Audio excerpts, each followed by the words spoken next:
Rhyfedd o fyd, i Bacistan ar gefn y gog, gan Dr Eiddwen Jones a Bergele. Ers llawer dydd bellach, 1955 dwi'n credu, fydd ar i dreulio amser yng nghwmni teulu brawd fy nhad oedd yn byw yng Nghonwy. Yn ystod y cyfnod hwnnw ddaru ni fwynhau cwmni gŵr ifanc o Bacistan oedd ar y pryd yn cael profiad gwaith yn ôl garog. Enw'r gŵr ifanc oedd Sac ac roedd yn dipyn o ffrindiau efo fy nghefnder a'r teulu ac yn dod i gael swper yn ei cartref clud a chroesawgar ac o bryd i'w gilydd yn mynychu'r oedfa yng Nghapel Carmel, Conwy, lle roedd fy ewythr yn flaenor a fy nghefnder Eifion yn paratoi ar gyfer y weinidogaeth.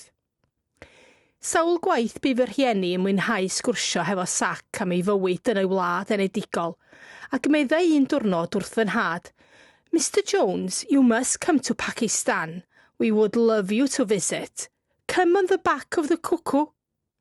Doedd fy nhad o ddim yn ddeithiwr ac ni fu cyfle nac awydd arno fynd draw i'r wlad bell iddo hebu am rai blynyddoedd gyda Sac pan ddychwelodd y gŵr ifanc adre. Yn y llythyrau fe awgrymwyd dro ar ôl tro yn gyllwyrus y byddai'n ymweld gan hedfan ar gefn y gog. Rhaid yn awr symud ymlaen i'r flwyddyn 2024 ac i or-wyr fy nhad, sef Gwern Phillips o Aberteifi, sydd yn actor ac wedi bod yn ymweld â Pakistan gyda chwmni theatr Arad Goch yn ystod mis Mai eleni. Roedd yn daith hir o Heathrow, Llundain i ddinas y fawr Lahore ym Pakistan. Pan oedd cynrychiolwyr theatr Arad Goch yn Notybed, wel, mi dderbyniodd y cwmni wahoddiad i wyl theatrig oedd yn cael ei threfnu gan MAAS Foundation, sef y corff sy'n trefnu gwyliau rhyngwladol. Roedd rhaid iddynt berfformio yn yr wyl wrth gwrs a dangos ei sgiliau fel actorion. Cefai sgwrs hir gyda fwyr wedi iddo ddychwelyd gartre a chael cyfle i weld rhai dwsina o luniau ar ffôn llaw. Gyfynais iddo sut argraff oedd o wedi gael am wlad oedd mor ddiethyr ac mor bell i ni yng Nghymru. Roedd y criw wedi cael croeso mawr wrth iddynt gerdded i lawr y stryd yn gwmni bach i weld ychydig ar y ddinas. Roedd pawb yn awyddus i gael sgwrs gyda nhw ag i ysgwyd llaw. Yn amlwg roedd sawl un erioed wedi gweld pobl o'r gorllewin o'r blaen.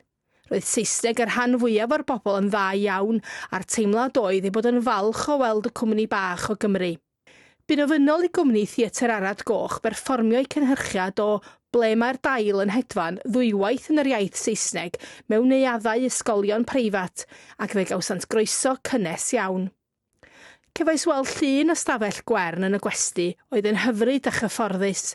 Roedd yna ymdrech trwy'r wyl i wella statws y ferch mewn cymdeithas, enghraifft merched hefyd yn croesawu'r criw wedi iddynt gyrraedd. Fodd bynnag, pan yn teithio yn y twc-twc, roedd yn ofynnol i ferched eistedd yn y cefn ac nid oedd dynion yn rhy hapus i ysgwyd llaw gyda merched. Roedd yn dipyn o sioc ddiwylliannol i Gwern, mab fferm o Aberteifi, ac yn ystod 6 diwrnod yr ymweliad gwelodd enghreifftiau o dlodi ac o gyfoeth mawr. Dyma brofiad na chafodd ei hen daid iddo gael y gwahoddiad i fynd i'r wlad y ryfeddol yna.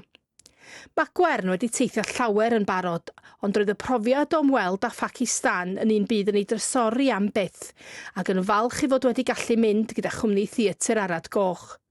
Mae'r byd wedi newid ers 1955, ac rwy'n sicr y byddai'n nhad wedi cymryd diddordeb mawr yn anturiaethau Gwern. Rhyfedd o fyd.